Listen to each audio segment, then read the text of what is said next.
এই জুলাই অভ্যুত্থান পরবর্তীকালে এই অন্তর্বর্তীকালীন সরকার গঠন হওয়ার পরে স্থানীয় সরকারগুলো তারা বাতিল ঘোষণা করে। এর ফলে বাংলাদেশের প্রত্যেকটি স্থানে আজকে নাগরিক সেবা ব্যাহত হচ্ছে। আমরা চাই এই অন্তর্বর্তীকালীন সরকার তারা স্থানীয় নির্বাচন করার মধ্য দিয়ে এদেশের মানুষের যে নাগরিক সেবা পাওয়ার অধিকার, সেই নাগরিক সেবা পাওয়ার অধিকারকে তারা নিশ্চিত করবে। অতএব অনতিবিলম্বে স্থানীয় সরকার নির্বাচন দিতে হবে।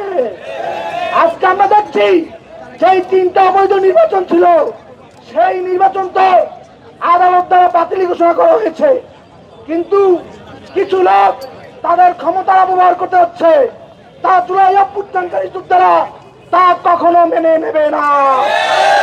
এই মুহূর্তে দরকার এই নির্বাচন কমিশন পুনর্গঠন এবং স্থায়ী সরকার নির্বাচন। আমাদের এই দাবি রক্ষায় আমরা রাজপথে আছি এবং আমাদের দাবি আদায় না পর্যন্ত আমাদের লড়াই চলবে। নির্বাচন ব্যবস্থা সংস্কার কমিশনের প্রস্তাবের আগেই, মানে তাদের সংস্কার প্রস্তাবগুলোকে আমলে না নিয়েই ইসি গঠন করা হয়েছিল।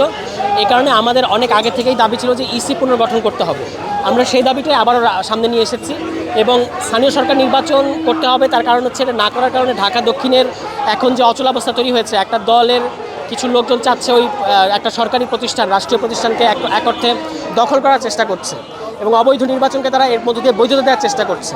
এই কারণে আমরা বলেছি এই সমস্যার সমাধানের একমাত্র উপায় হচ্ছে স্থানীয় সরকার নির্বাচন দিতে হবে এবং স্থানীয় সরকার নির্বাচন দিলে সারা দেশে সুষ্ঠু নির্বাচন হবে এবং তার মধ্যে দিয়ে যারা জনগণ যাদেরকে প্রতিনিধি বানাবে তারাই আসলে এই সমস্ত প্রতিষ্ঠানের দায়িত্ব পালন করবে। তারা তো আসলে আদালতকে প্রভাবিত করার চেষ্টা করছে। যখন আজকে আদালত রায় দেবেন, আদালতের বাইরে একটা মব সৃষ্টি করা, এটা তো আদালতকে প্রভাবিত করার একটা শামিল।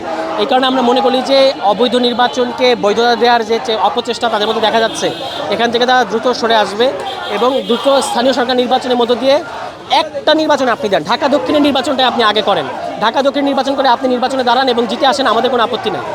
এগুলোর সমাধান করার একমাত্র উপায় হচ্ছে স্থানীয় সরকার নির্বাচন দেওয়া এবং সেটা আপনি ধাপে ধাপে করতে পারেন, ধাপে ধাপে দিতে পারেন এবং যখন জনপ্রতিনিধিরা এলাকায় থাকবেন তখন আসলে মানুষজন ভরসা পাবে।